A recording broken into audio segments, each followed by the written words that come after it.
तो good morning guys. तो चलिए स्टार्ट करते हैं आज के यानी कि 8 मार्च के इंपॉर्टेंट करंट अफेयर्स को। और हाँ, आगे बढ़े उससे पहले आज हम सबके लिए सबसे बड़ा दिन है, आज है महाशिवरात्रि।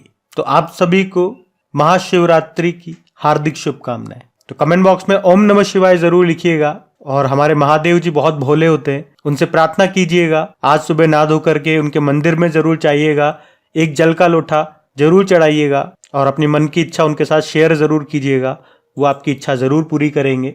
सच्चे हृदय के साथ उनका मनन कीजिएगा। तो इसी बात के साथ आज का हमारा सेशन स्टार्ट करते हैं। एक बार फिर से जय हो भोले बाबा की, हर हर महादेव। तो इस प्रश्न में आपसे क्या पूछ रहे हैं, अभी हाल ही में अंतरराष्ट्रीय महिला दिवस 2024 कब मनाया गया? तो आंसर होगा 8 मार्च को। तो हर साल 8 मार्च को इंटरनेशनल वुमेन्स डे के रूप में मनाया जाता है। और सबसे इंपॉर्टेंट तो रहेगी इस बार की थीम क्या है? महिलाओं में निवेश, प्रगति में तेजी लाएं, invest in women, accelerate progress. आपको बता दूं, पहली बार इस दिवस को हमने 28 फरवरी 1909 में मनाया था। फिर 1975 में संयुक्त राष्ट्र यूनाइटेड नेशन ने 8 मार्च को इस दिन को मनाना शुरू किया। तब से हम इसे 8 मार्च को ही मनाते आ रहे हैं। ये क्या है? इंटरनेशनल वुमेन्स डे है। अब आप कहोगे भारत में भी तो हम महिला दिवस मनाते हैं, जिसे हम नेशनल वुमेन्स डे यानी कि राष्ट्र महिला दिवस कहते हैं। वो कब मनाते हैं हम? 13 फरवरी को, सरोजिनी नायडू जी की जयंती के उपलक्ष्य में, जो कि कौन थी? हमारे देश की पहली महिला गवर्नर थी, उत्तर प्रदेश की थी। वो उत्तर प्रदेश की पहली महिला गवर्नर बनी थी।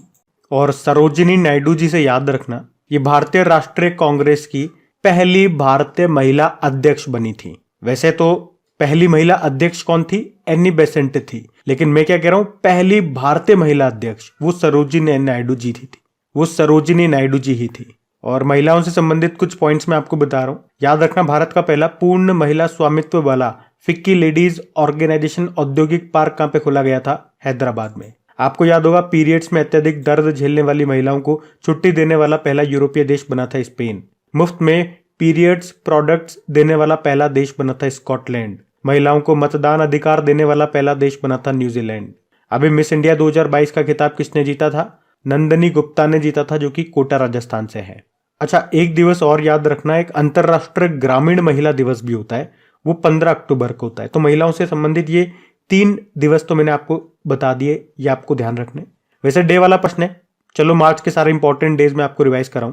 तो देखो, 1 मार्च को हमने शून्य भेदभाव दिवस मनाया, 1 मार्च को ही विश्व समुद्री घास दिवस, 3 मार्च को विश्व वन्यजीव दिवस और 3 मार्च को विश्व श्रवण दिवस मनाया, 4 मार्च को राष्ट्रीय सुरक्षा दिवस मनाया और 5 मार्च को अंतरराष्ट्रीय निरस्त्रीकरण और प्रसार जागरूकता दिवस के रूप में मनाया था। तो ये मार्च के कुछ इंपॉर्टेंट डेज अभी तक हमने मनाए, इनको ध्यान में रखना। अगला प्रश्न देखते हैं। फिर आपसे पूछ रहे, अभी हाल ही में भारत का पहला सरकार समर्थित OTT प्लेटफॉर्म ये किस राज्य में लॉन्च किया गया? तो आप सबको पता होगा, इसका उत्तर होगा केरल। ये वैसे हमने कई बार पढ़ा है, जब इसकी घोषणा हुई थी तब हमने पढ़ा था, लेकिन अभी फाइनली इसको लॉन्च कर दिया गया। पहले OTT का मतलब जान लो क्या होता है। ओवर द टॉप इसकी फुल फॉर्म होती है। OTT प्लेटफॉर्म किन्हें कहते हैं?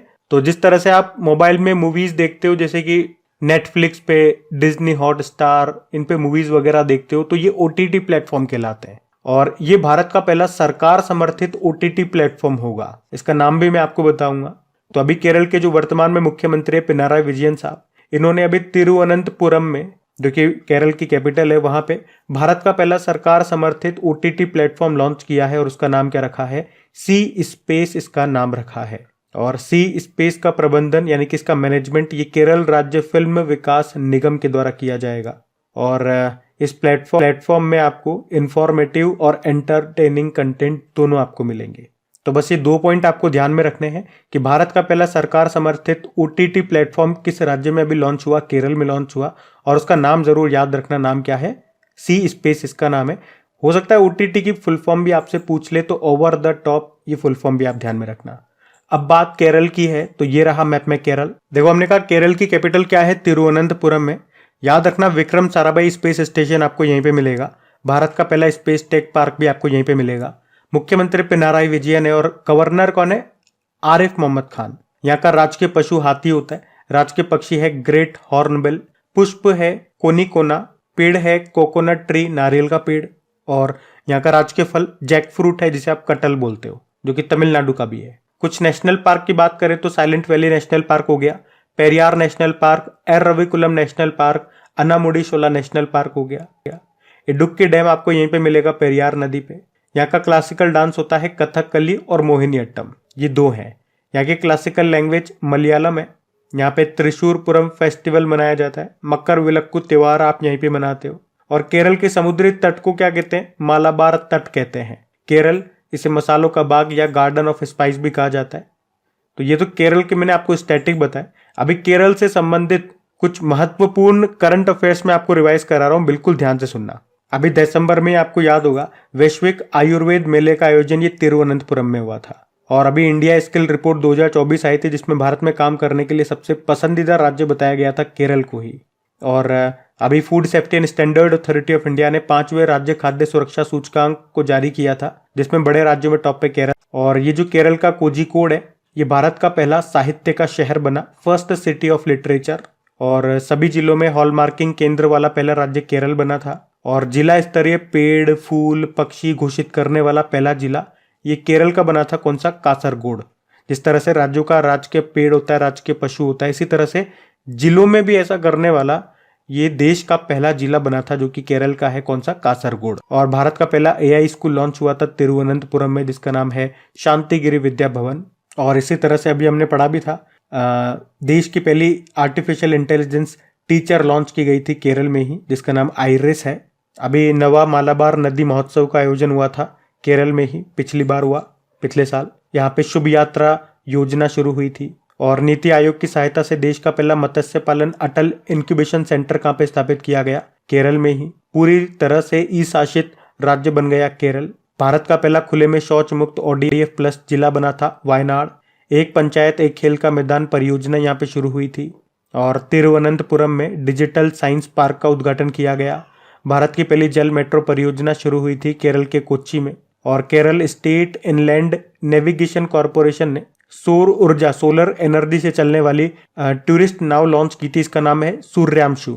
इसके अलावा भी अगर मैं आपको बताऊं तो ऐसे याद रखो, भारत का पहला ग्राफीन केंद्र ये आपको केरल में मिलेगा। पूरी तरह से डिजिटल बैंकिंग वाला पहला राज्य बना था केरल। भारत का पहला जेंडर पार्क ये आपको मिलेगा केरल में। भारत का पहला जल बजट किसने लॉन्च किया था? केरल ने लॉन्च किया था। और पूरी तरह से डिजिटल हाई टेक क्लासरूम वाला देश का पहला राज्य कौन सा बना था? ये भी बना था केरल। तो इस एक ही प्रश्न में केरल से संबंधित बहुत सारे इंपॉर्टेंट प्रश्न मैंने आपको रिवाइज कराए, ध्यान में रखना। अगला प्रश्न देखते हैं। फिर आपसे पूछ रहे हैं कि गेल की भारत की पहली लघु LNG इकाई का उद्घाटन कहां पे किया गया? तो आंसर होगा विजयपुर में। तो हमारे जो पेट्रोलियम और नेचुरल गैस मंत्री हैं हरदीप सिंह पुरी, अभी उन्होंने भारत की पहली लघु LNG इकाई का उद्घाटन किया। कहां पे? मध्य प्रदेश के विजयपुर में। LNG मतलब लिक्विफाइड नेचुरल गैस। और अभी हरदीप सिंह पुरी जी ने 17 राज्यों में 201 CNG स्टेशनों का भी उद्घाटन किया।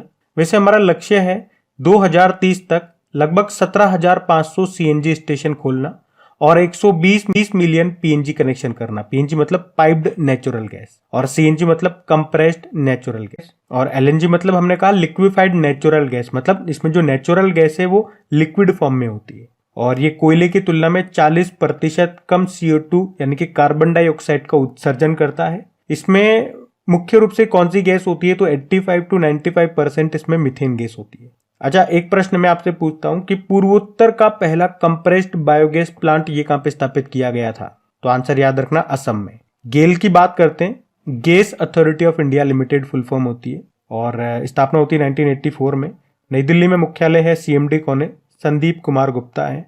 और मैं आपको एक पॉइंट बता दूं कि अभी गेल के साथ यूनाइटेड अरब अमीरात ने 10 सालों के लिए LNG समझौता किया था। अच्छा, अब मैं आपको भारत के पहले से संबंधित कुछ प्रश्न कराने वाला हूं, जो चीजें हमने करंट अफेयर्स में पढ़ी है, भारत में पहली बार जो हुई है। तो एक प्रश्न ये बनेगा कि प्रधानमंत्री विश्वकर्मा योजना को लागू करने वाला पहला केंद्र शासित प्रदेश यूनियन टेरिटरी कौन सा बना? जम्मू कश्मीर। और फॉल्कन 9 रॉकेट से लॉन्च होने वाला भारत का पहला उपग्रह सैटेलाइट कौन सा है? GSAT-20 है। देश की पहली स्वस्थ और स्वच्छ फूड स्ट्रीट का नाम क्या है? प्रसादम है, जिसे लॉन्च किया गया, स्थापित किया गया मध्य प्रदेश के उज्जैन में। भारत का पहला केंद्र वित्त पोषित गाय अभ्यारण्य ये आपको उत्तर प्रदेश के मुजफ्फरनगर में मिलेगा। जाति आधारित जनगणना शुरू करने वाला दूसरा राज्य ये आंध्र प्रदेश है, जबकि पहला बिहार है। भारत का पहला ग्राफीन केंद्र India innovation centre for graphene ये किस राज्य में स्थापित हुआ? केरल में। देश में पहली बार सड़क दुर्घटनाएं कम करने के लिए सड़क सुरक्षा बल का गठन किया, पंजाब ने। सभी दुर्घटना संभावित स्थलों का मानचित्र बनाने वाला यानी कि मैपिंग करने वाला पहला राज्य ये भी है पंजाब। भारत का पहला रिसर्च IIT सैटेलाइट कैंपस कहाँ पे स्थापित होगा? उज्जैन में। देश का पहला यूनिटी मॉल बनेगा उज्जैन में ही। तो ये 10 इंपॉर्टेंट प्रश्न मैंने आपको रिवाइज करा, इनको ध्यान में रखना। अगला प्रश्न देखते हैं। फिर आपसे पूछ रहे हैं, अभी हाल ही में राष्ट्रीय युवा संसद महोत्सव 2024 यानी कि नेशनल यूथ पार्लियामेंट फेस्टिवल 2024, इसमें फर्स्ट प्राइज किसने जीता? तो आंसर होगा यतिन भास्कर दुग्गल ने। तो राष्ट्रीय युवा संसद महोत्सव 2024 में हरियाणा के यतिन भास्कर दुग्गल ने पहला पुरस्कार जीता, जबकि तमिलनाडु की वैष्णा पिचाई ने दूसरा पुरस्कार और राजस्थान की कनिष्का शर्मा ने तीसरा पुरस्कार जीता। हम बात कर रहे हैं राष्ट्रीय युवा संसद महोत्सव 2024 की। अभी 9 फरवरी से लेकर 6 मार्च 2024 तक पूरे देश में इसका आयोजन किया गया था। बाकी समापन नई दिल्ली में हुआ। थीम क्या रही? युवाओं की आवाज, राष्ट्र परिवर्तन के लिए जुड़ाव और सशक्त, यानी कि youth voice engage and empower for nation transformation. तो ये है क्या? तो युवाओं को संसदीय और लोकतांत्रिक प्रक्रियाओं की समझ से लेस करने के लिए ये एक कार्यक्रम है। आपको बता दूं, इस बार तो इसका ये 5वां संस्करण हुआ, लेकिन पहला संस्करण इसका हुआ था 2019 में। तो ये इतनी बातें आपको ध्यान में रखनी है। अच्छा, युवा से संबंधित एक दिवस आपने पढ़ा होगा, राष्ट्रीय युवा दिवस होता है। वो हम 12 जनवरी को मनाते हैं, स्वामी विवेकानंद जी की जयंती को। और अंतरराष्ट्रीय युवा दिवस वो 12 अगस्त को होता है। एक वर्ल्ड यूथ स्किल डे भी होता है, वो 15 जुलाई को होता है। और आपको याद हो तो अभी जनवरी में ही 27वां राष्ट्रीय युवा महोत्सव का आयोजन कहाँ पे किया गया था? तो आंसर होगा नासिक, महाराष्ट्र में। और अभी जो खेलो इंडिया यूथ गेम्स का 6वां संस्करण हुआ था, अभी तमिलनाडु में हुआ था, जिसका मैस्कॉट शुभंकर क्या था? वीर मंगाई था। अब आप मुझे बताओ, इसमें टॉप पे कौन सी टीम रही थी? हम अगला प्रश्न देखते हैं। फिर आपसे पूछ रहे हैं, अभी मार्च 2024 में किस राज्य ने विधवा पुनर्विवाह योजना शुरू की? तो आंसर होगा झारखंड। तो अभी झारखंड सरकार ने अभी 6 मार्च को विधवा महिलाओं को शादी के लिए प्रोत्साहित करने के लिए विधवा पुनर्विवाह योजना शुरू की है। और इसमें विधवा महिलाओं को दोबारा शादी करने के लिए 2 लाख रुपए भी दिए जाएंगे। तो इस योजना से समाज में ऐसी महिलाओं को फिर से विवाह करने के लिए प्रोत्साहन मिलेगा जो बिना पति के अकेले जीवन व्यतीत कर रही है। वैसे झारखंड ही ऐसा राज्य नहीं है जिसने इस तरह की योजना शुरू की है। और भी कई राज्यों में इस तरह की योजना चलती है, जैसे हिमाचल प्रदेश, केरल वगैरह में। लेकिन अभी इसको शुरू किया मार्च में किसने? झारखंड ने। तो ये रहा मैप में झारखंड। देखो, झारखंड की कैपिटल रांची हो गई। मुख्यमंत्री अभी नए बने कौन? चंपई सोरेन। और गवर्नर कौन है? CP राधाकृष्णन। अभी आपको याद हो, हमने पढ़ा था झारखंड सरकार ने आदिवासियों और दलितों के लिए वृद्धावस्था पेंशन की जो आयु है उसे 60 बरस से घटाकर 50 बरस कर दिया। उसके अलावा यहाँ पे अबुआ बीर दिशोम अभियान शुरू हुआ, अबुआ आवास योजना शुरू हुई। झारखंड में ही प्रोजेक्ट रेल शुरू हुआ था क्वालिटी एजुकेशन के लिए। और हाँ, सरहुल फेस्टिवल का मनाया जाता है यहीं पे।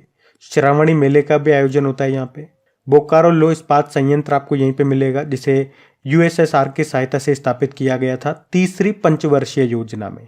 एक मुख्यमंत्री ग्राम गाड़ी योजना शुरू हुई थी। और देश का सबसे बड़ा हाईकोर्ट परिसर ये बनकर तैयार हुआ था रांची में ही।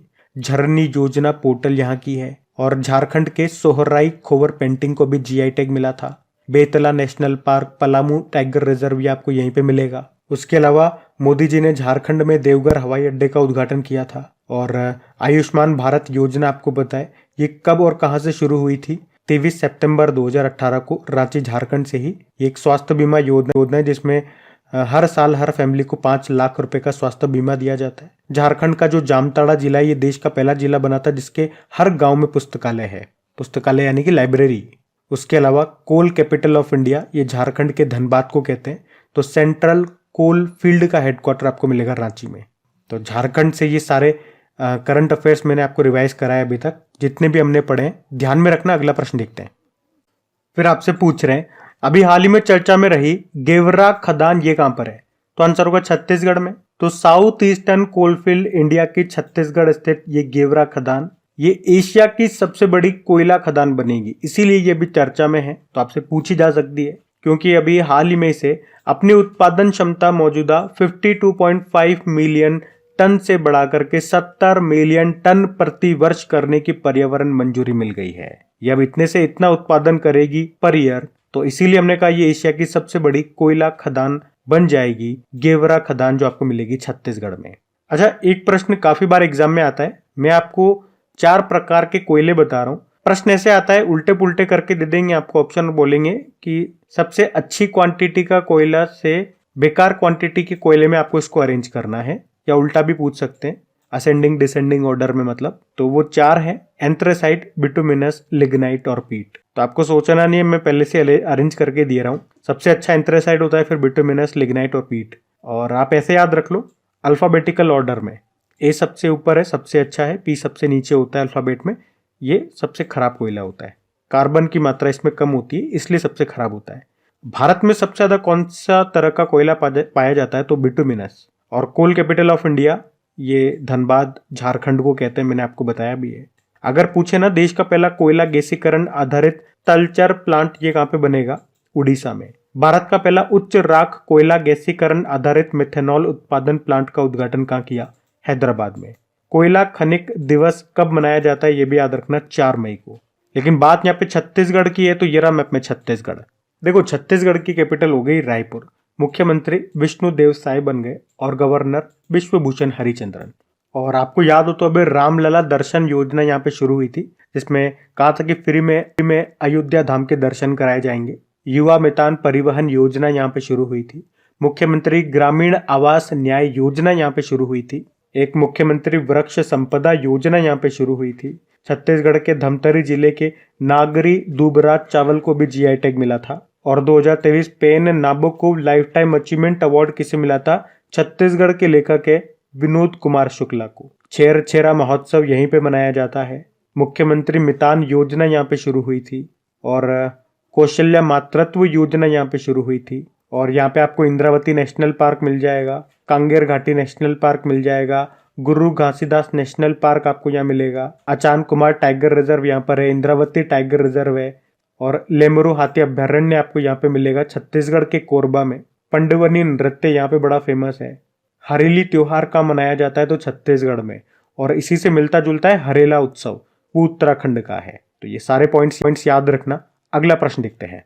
अच्छा, फिर आपसे पूछ रहे हैं अभी हाल ही में केई पनियोर किस राज्य का 26वां जिला बना है? तो आंसर होगा अरुणाचल प्रदेश। तो याद रखना, केई पनियोर ये अरुणाचल प्रदेश का 26वां जिला बन गया है। तो निचले सुबनसिरी के क्षेत्रों को अलग करके ये केई पनियोर अरुणाचल प्रदेश का 26वां जिला बनाया गया है। ये नया जिला यहाँ के जो नीशी समुदाय हैं उनके लोगों की मांग पर बनाया गया है। तो नीशी समुदाय ये आपको अब याद रखना है कहां पर है? अरुणाचल प्रदेश। अब बात अरुणाचल प्रदेश की है तो ये रहा मैप में अरुणाचल प्रदेश। आप कह सकते हो ये पूर्वोत्तर भारत का सबसे बड़ा राज्य है, जिसकी कैपिटल होती है ईटानगर। गवर्नर कौन है? केटी परनायक हैं। और मुख्यमंत्री हो गए पेमा खांडू। यहाँ का राजकीय पशु मिथुन या गयाल है। पक्षी है ग्रेट इंडियन हॉर्नबिल। फूल है द्रौपदी माला। वृक्ष है होलांग। यहाँ पे नामदफा नेशनल पार्क मिलेगा, मॉलिंग नेशनल पार्क मिल जाएगा आपको, पक्के टाइगर रिजर्व आपको यहाँ पे मिल जाएगा। और अरुणाचल प्रदेश इसको लैंड ऑफ राइजिंग सन, सूर्योदय की भूमि भी कहा जाता है, क्योंकि भारत में सबसे पहले सनराइज यहीं पे होता है। लेकिन अगर आपसे पूछे ना सूर्योदय का देश किसे कहा जाता है, तो फिर वो जापान आंसर होगा। अरुणाचल प्रदेश में पक्के पागा हॉर्नबिल फेस्टिवल मनाया जाता है। लेकिन अगर हॉर्नबिल फेस्टिवल ही आपसे पूछे तो फिर आंसर नागालैंड होगा, याद रखना ये। अभी अरुणाचल प्रदेश के काफी प्रोडक्ट्स को जीआई टैग मिला था, कुछ एक मैं आपको बताऊं जो इंपॉर्टेंट है। एक तो याद रखना, खामती कपड़े को जीआई टैग मिला, निशी कपड़ा हो गया, मोनपा कपड़ा हो गया, सिंगफो चाय हो गया, खामती चावल हो गया, तांगसा कपड़ा हो गया, याक चुरपी हो गया, आदि केकेर हो गया जो कि एक तरह का अदरक है उसको। और ये कुछ इंपॉर्टेंट मैंने आपको बताया, आप ध्यान रखना, इन सबको जीआई टैग मिला था। अभी मुख्यमंत्री श्रमिक कल्याण योजना यहाँ पे शुरू हुई थी। चचिन चर्राई महोत्सव यहाँ पे मनाया जाता है। देश का पहला फिश म्यूजियम आपको मिलेगा अरुणाचल प्रदेश में। और अरुणाचल प्रदेश में मिलिट्री स्टेशन का नाम आपको याद होगा, प्रदेश के पहले सीडीएस बिपिन रावत जी के नाम पे उसका नाम रखा था। अरुणाचल प्रदेश के भी राजकीय तितली बनी थी केसर रे हिंद। और मैं आपको बताता हूँ यहाँ पे 3 तरह के दर्रे आपको याद रखने। दर्रे यानी कि माउंटेन पास। एक बोमडिला दर्रा हो गया, एक दीफू दर्रा हो गया, दिहांग दर्रा हो गया, और एक योंगयाप दर्रा भी याद रखो। ये प्रश्न तो एक बार एग्जाम में आ चुका है कि अरुणाचल प्रदेश को म्यांमार से कौन सा दर्रा जोड़ता है, तो आंसर होगा दिहांग दर्रा। अब एक प्रश्न मैं आपको और बताता हूं कि अरुणाचल प्रदेश को तिब्बत से कौन सा दर्रा जोड़ता है, तो योंग याप दर्रा जोड़ता है, ये भी आप साथ में याद रखना। एक्स्ट्रा जानकारी मैं आपको दे रहा हूँ। अगला प्रश्न देखते हैं। और हाँ गाइस, अगर सेशन पसंद आ रहा है तो प्लीज वीडियो को लाइक जरूर कीजिएगा। अगर आपने अभी तक वीडियो को लाइक नहीं करा, आपका एक लाइक मुझे बहुत मोटिवेट करता है आपके लिए मेहनत करने में, आपके लिए कंटेंट इकट्ठा करने में और आपको चीजें पढ़ाने में। तो प्लीज वीडियो को लाइक जरूर करना, अपने दोस्तों के साथ में, अपने स्टडी ग्रुप में एक बार शेयर जरूर कर देना। आज के वीडियो का हमारा लाइक का टारगेट रखते हैं 7,000 लाइक का। और कल मैंने आपको रिवीजन वाली क्लास के लिए बोला था कि कल से रिवीजन वाली क्लास आएगी, तो एक्चुअली में कल मॉर्निंग में मैं सो गया तो मैं वीडियो डाल नहीं पाया, फिर दिन भर मुझे टाइम मिला नहीं, और फिर शाम को डालने से मेरा कि बेहतर होगा कि मॉर्निंग में डाल दूं। तो अभी मॉर्निंग में आपको वीडियो चुका होगा, वीडियो सेक्शन में जाकर के देख लेना। टेलीग्राम पे भी मैं डाल दूंगा, कम्युनिटी पोस्ट पे आपको लिंक मिल जाएगा। या वीडियो को अगर आप सब्सक्राइब नहीं कर रखा तो सब्सक्राइब करके बेल आइकन को जरूर से प्रेस कर लो ताकि आपको नोटिफिकेशन मिल जाए।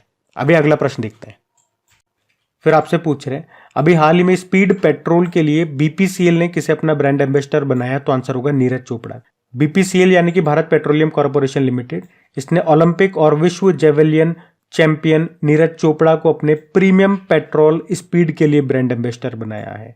आप गाड़ी में पेट्रोल डलवाने के लिए पेट्रोल स्टेशन पे जाते होंगे, वहां पे आपने देखा होगा स्पीड पेट्रोल लिखा हुआ।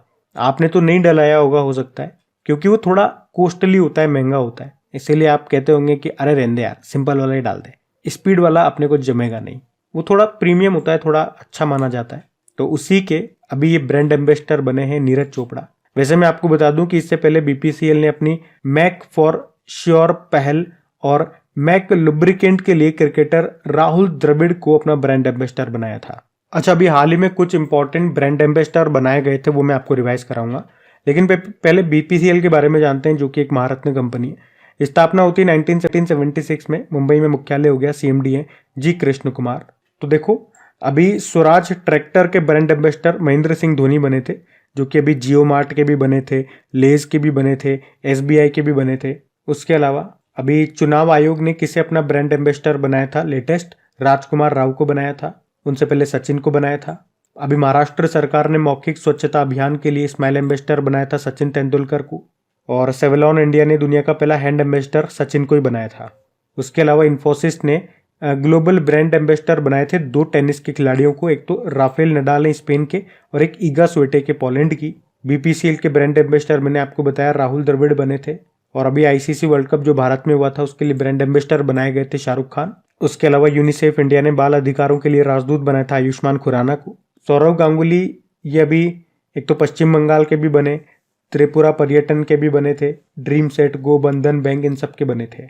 स्मृति मंदाना गल्फ ऑयल इंडिया और गुवी की ब्रांड एम्बेसडर बनी, तो रवि शास्त्री फैनकोड के बने। बाकी अभी प्यूमा इंडिया के मोहम्मद शमी बने, और एडटेक स्टार्टअप है हेनरी हार्विन एजुकेशन, उसके बने थे चेतन भगत। बिस्लेरी की जो बोतल आती है पानी की, उसके अलावा हुंडई मोटर्स की, दोनों की ब्रांड एम्बेसडर ये भी दीपिका पादुकोण बनी। जो बोट कंपनी की ईयरफोन आते हैं वगैरह, स्पीकर आते हैं, उसके बने थे रणवीर सिंह। और याद रखना भी पहली बार फिट इंडिया मूवमेंट का ब्रांड एम्बेसडर बनाया गया था नरेंद्र कुमार यादव को, ये आईआरएस ऑफिसर है। और ये फिट इंडिया मूवमेंट कार्यक्रम में ये कब शुरू हुआ था? 29 अगस्त 2019 को। तो ये भी मैंने आपको बता दिया, ध्यान में रखना। अगला प्रश्न देखते हैं। फिर आपसे पूछ रहे हैं कि अभी किस देश ने युवाओं के लिए सैन्य सेवा अनिवार्य कर दिया? तो आंसर होगा म्यांमार। तो म्यांमार की सेना ने अभी सभी युवाओं के लिए सैन्य सेवा को अनिवार्य कर दिया। तो इसके बाद अब युवाओं को किसी भी नौकरी से पहले सैन्य सेवा करना होगा, आर्मी में जाना होगा। तो अभी सेना ने कहा कि 18 से लेकर 35 वर्ष के आयु के सभी पुरुषों और 18 से लेकर 27 वर्ष आयु की सभी महिलाओं को 2 साल तक सेना में सर्विस करनी होगी। यह आदेश सेना में सैनिकों की कम होती संख्या को देखते हुए दिया गया है, और अगर लोग ऐसा नहीं करते तो 5 साल की जेल की सजा होगी। आपको बता दूं कि 2021 में तख्ता पलट के बाद से ही सत्ता सेना के हाथों में है वहां पे। अच्छा, म्यांमार की कैपिटल क्या होती है? नेपिटो होती है, और यहाँ की करेंसी है म्यांमार क्यात। अच्छा, अग्निवीर योजना आपको याद आ रही होगी, इससे याद आ रही है ना, जो कब शुरू हुई थी? जून 2022 में। क्या होता है इसमें? इसमें 17.5 वर्ष से 21 साल तक के युवाओं को सेना में शामिल किया जाता है, पर कितने सालों के लिए? केवल 4 सालों के लिए। और इसमें भी ऐसा रूल है कि 25% अग्निवीरों को, मतलब पहले तो ये ध्यान रखो, उसमें जो शामिल होते हैं उन्हें अग्निवीर के नाम से संबोधित किया जाता है, अग्निवीर कहते हैं। तो उसमें से 25% अग्निवीरों को ही रेगुलर वो रखते हैं आगे, बाकी 75% को 4 साल के बाद टाटा बाय बाय कर देते हैं। और किस बिहाफ पे रखते हैं उन्हें, तो उनके परफॉर्मेंस के हिसाब से उन्हें सेलेक्ट किया जाता है। बाकी अगर आपको याद हो तो यूनाइटेड नेशन की एक रिपोर्ट आई थी, उसमें बताया था कि अफगानिस्तान को पछाड़ के अभी म्यांमार ये अफीम का सबसे बड़ा स्रोत यानी कि सोर्स बन गया है। और आपको याद होगा कि भारत और म्यांमार के बीच में उनकी सीमा पे हम बाड़बंदी कर रहे हैं, तारबंदी कर रहे हैं। और कितने किलोमीटर लंबी, 1643 किलोमीटर। अभी मोचा नाम का चक्रवात आया था, आपको याद होगा, इसने काफी तबाही मचाई थी यहाँ पे, और उसके लिए हमने मदद करने के लिए, सहायता के लिए एक ऑपरेशन शुरू किया था, वो भी याद रखना, ऑपरेशन करुणा उसको कहते हैं। हम इसके साथ एक मिलिट्री एक्सरसाइज भी करते हैं म्यांमार के साथ, जिसको कहते हैं IMBEX। नाम से क्लियर है, इंडिया म्यांमार बायलैटरल एक्सरसाइज। तो ये आप ध्यान में रखना। अगला प्रश्न देखते हैं। फिर आपसे पूछ रहे हैं कि मार्च 2024 में सांसद खेल महाकुंभ 3.0 का आयोजन कहां पे किया गया, तो आंसर होगा हिमाचल प्रदेश। तो हमारे जो युवा मामलों के और जो खेल मामलों के मंत्री हैं अनुराग सिंह ठाकुर, अभी 5 मार्च 2024 को हिमाचल प्रदेश के हमीरपुर जिले के बिलासपुर में सांसद खेल महाकुंभ 3.0 का आयोजन किया, इसका शुभारंभ किया। इस अवसर पे भारतीय क्रिकेट टीम के जो कोच हैं राहुल द्रविड़ और जो कप्तान है रोहित शर्मा, वो विशेष अतिथि रहे। और इसमें कई तरह के खेल होंगे, जैसे कि कुश्ती, कबड्डी, खो खो वगैरह, और इसके अलावा निबंध लेखन, पेंटिंग वगैरह, ये सब प्रतियोगिताएं यहाँ पे होती हैं। इसमें कोई भी पार्टिसिपेट कर सकता है, आप अपना रजिस्ट्रेशन करवाइए, पार्टिसिपेट कीजिए। और इसका जो पिछला संस्करण हुआ था 2023 में, उसका उद्घाटन मोदी जी ने किया था उत्तर प्रदेश में। अब खेलों की बात आई है तो आपको रिवाइज कराना बनता है। हम रिवीजन करते हैं यहाँ पे खेलो इंडिया गेम्स का। तो एक तो खेलो इंडिया यूथ गेम्स लेते हैं पहले। 6वां संस्करण हुआ अभी तमिलनाडु में, वीर मंगाई शुभंकर है, टॉप पे महाराष्ट्र रहा। खेलो इंडिया विंटर गेम्स की बात करेंगे तो इस बार 4था संस्करण हुआ लद्दाख और जम्मू कश्मीर में। मैस्कोट क्या रहा शुभंकर, शीन ए शी या फिर शान बोल दीजिए, ये रिप्रेजेंट करता है स्नो लेपर्ड को। इसमें सेना टॉप पे रही। और खेलो इंडिया यूनिवर्सिटी गेम्स का भी 4था संस्करण ही हुआ था असम में, और इसका शुभंकर क्या था, अष्टलक्ष्मी था। और इसमें टॉप पे कौन रहा, तो इसमें चंडीगढ़ यूनिवर्सिटी टॉप पे रहा था।